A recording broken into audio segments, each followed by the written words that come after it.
श्री सूत जी से शौनकादिक ऋषियों का प्रश्न। नैमिषारण्य में 88,000 ऋषियों का ब्रह्मसूत्र हुआ। उस ब्रह्मसूत्र में एक बार सूत जी पधारे। शौनक जी ने सूत जी से प्रश्न पूछा कि जीव मात्र का कल्याण कैसे हो सकता है। कल्याण का सुलभ और सरल मार्ग बताइए।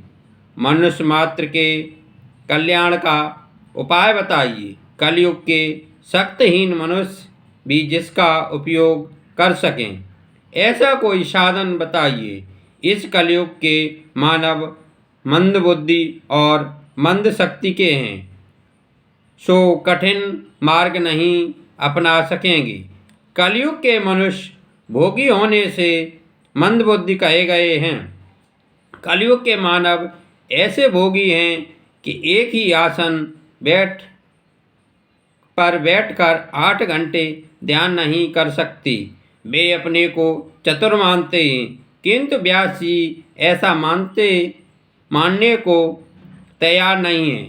संसार के विषयों के पीछे ही जो लगा रहे उसे प्रवीण कैसे कहा जाए। शास्त्र कहता है कि 100 काम छोड़कर भोजन करो, 1000 काम छोड़कर स्नान करो, लाख काम छोड़कर दान करो और करोड़ काम छोड़कर प्रभु का स्मरण करो, ध्यान करो, सेवा करो। शतं विहाय भोक्तव्यं सहस्रं स्नान आचरेत।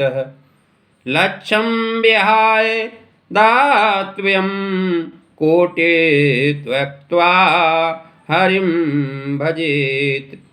घर के कामों को करने के बाद माला मत फेरो, किंतु प्रभु का नाम जप करने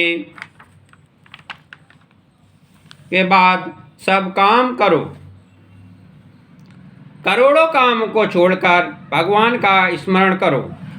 कलयुग के मनुष्य जो काम करना है उसे नहीं करते और जिसे नहीं करना है वही पहले करते। इसी से व्यास जी ने उन्हें मंदबुद्धि कहा है। विस्तार पूर्वक आप श्री कृष्ण कथा सुनाइए। कृष्ण कथा से तृप्त नहीं होती है, वैसे ही दर्शन से तृप्त नहीं होती। द्वारका के कृष्ण का स्वरूप दिव्य है, श्रीनाथ जी का स्वरूप मनोहर है, दर्शन से तृप्ति नहीं होती। भगवान की मंगलमयी अवतार कथाओं का वर्णन करो। भगवान की लीला कथा सुनकर हम कभी तृप्त होते ही नहीं हैं। कलयुग में जब अधर्म बढ़ता है तब धर्म किसका आश्रय लेता है। प्रथम स्कंद का प्रथम अध्याय प्रश्नाध्याय कहलाता है। समुद्र पार करने वाले को जैसे कर्णधार का आसरा है, वैसे आप हमें मिले हैं। आप भगवान हमारे केवट हैं। कुछ इस रीत से आप कथा सुनाइए कि जिससे हमारे हृदय द्रवित हो जाएं। प्रभु की कृपा के कारण ही आप हमें मिले हैं। परमात्मा से मिलने की आतुरता के कारण ही संत का मिलन होता है। जीव जब परमात्मा से मिलने के लिए आतुर होता है तो परमात्मा की कृपा से संत मिलते हैं। स्वाद भोजन में नहीं है, भूख के कारण ही है। मनुष्य को परमात्मा मिलन की भूख जब तक न लगे तब तक संत मिलने पर भी उसके प्रति सद्भाव नहीं जगता। इसका एक ही कारण है कि जीव को भगवत दर्शन की इच्छा ही नहीं हुई है। वक्ता का अधिकार सिद्ध होना चाहिए और श्रोता को भी अधिकार सिद्ध होने चाहिए।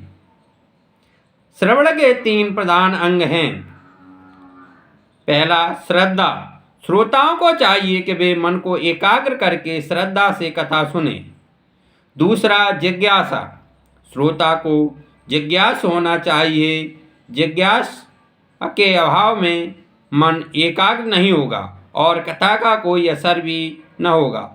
बहुत कुछ जानने की जिज्ञासा न होगी तो कथा श्रवण से कोई विशेष लाभ न होगा। तृतीय, निर्मत्सरता। निर्मत्सरता, श्रोता के मन में जगत के किसी भी जीव के प्रति मत्सर नहीं होना चाहिए।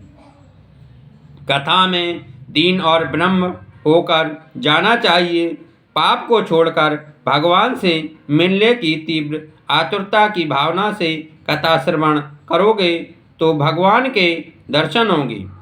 प्रथम स्कंद में शिष्य का अधिकार वर्णित है। एक महात्मा रामायण की कथा सुना रहे थे। कथा समाप्त होने पर किसी श्रोता ने महात्मा से पूछा कि कथा तो सुनी, पर मुझे यह समझ में नहीं आया कि राम राक्षस थे या रावण। तो महात्मा ने उसे उत्तर दिया, न तो राम राक्षस थे और न रावण।